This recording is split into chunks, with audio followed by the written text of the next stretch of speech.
So, kind of in response to my last video, are omniscience and omnipotence compatible attributes? Someone in the comments asked, what's your take on the other incompatible attributes of the God of theologians? I think there's a few that you could point out.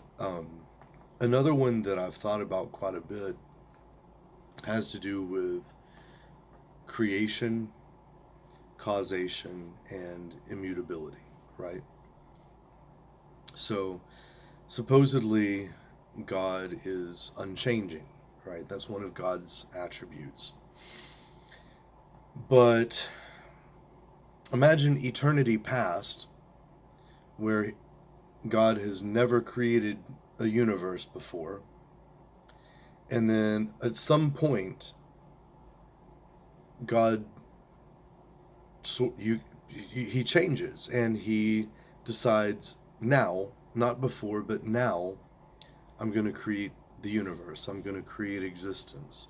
Why not before? What is it that changed? Uh, you get what I'm saying? So, just if you believe in a point of creation and you believe that God is kind of the first cause and the creator,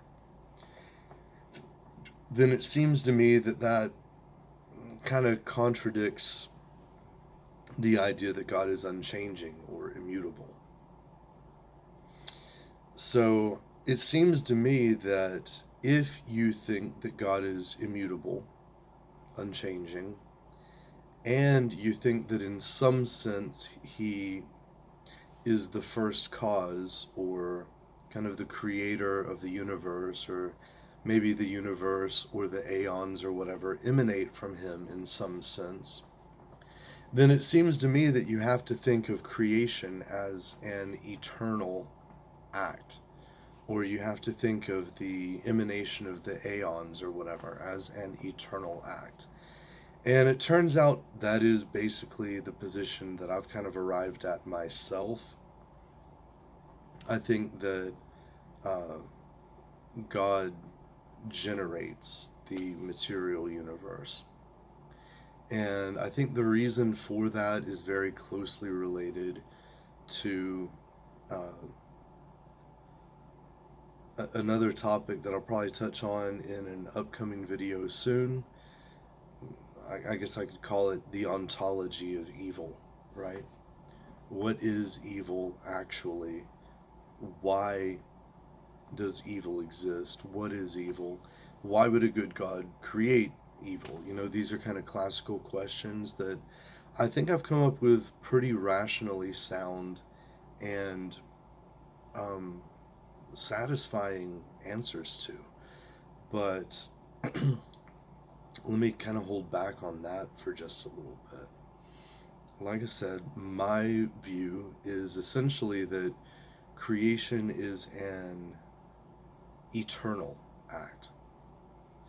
And so that gets away from the problem that you have. If you have a more simplistic model where, all right, for eternity past, there was nothing, there was only God, right? And then at some point, he said, let there be light. Never before has there been a universe. Never before has there been an act of creation, but now this kind of like a Big Bang singularity or whatever, you know, some event in time, right?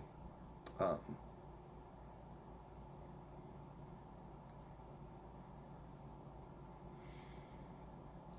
I think that gets you around the conflicting attributes, but I just put that out there because I think that the way a lot of theologians or religious people kind of think about things, you know, there would definitely be a conflict there. And I'm curious how they resolve it. You know, if you're a, you know, more mainstream Christian religion or more mainstream Christian theologian, and you think that God is immutable and unchanging, um, then why, at some specific point, uh, did God change from not creating the universe to creating the universe, right?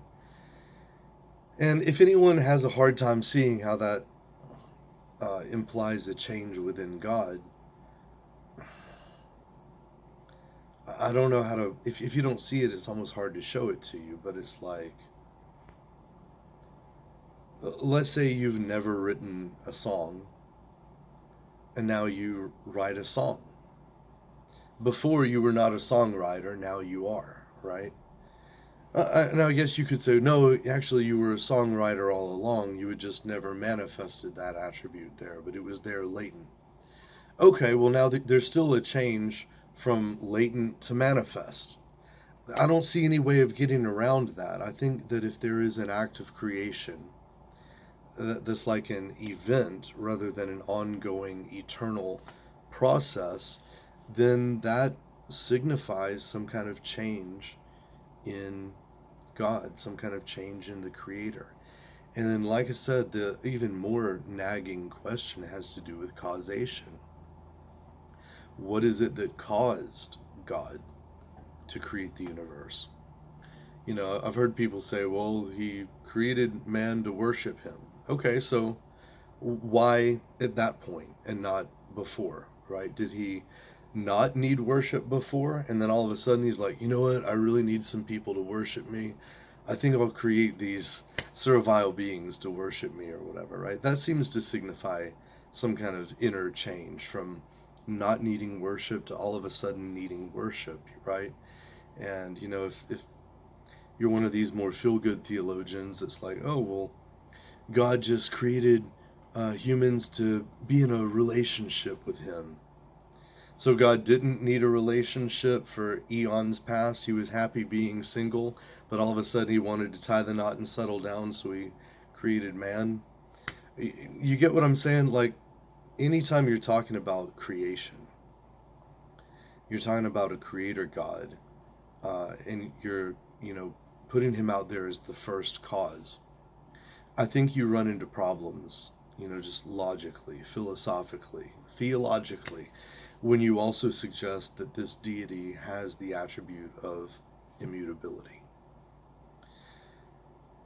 And like I said, I've already kind of mentioned how I get around that. I'm not going to go into much more depth than that right now. Uh, but I think that lays a little bit of a groundwork for me to talk about the ontology, the ontology of evil. Maybe in the next video, we'll see. So stay tuned. Hope everyone's doing good. Peace.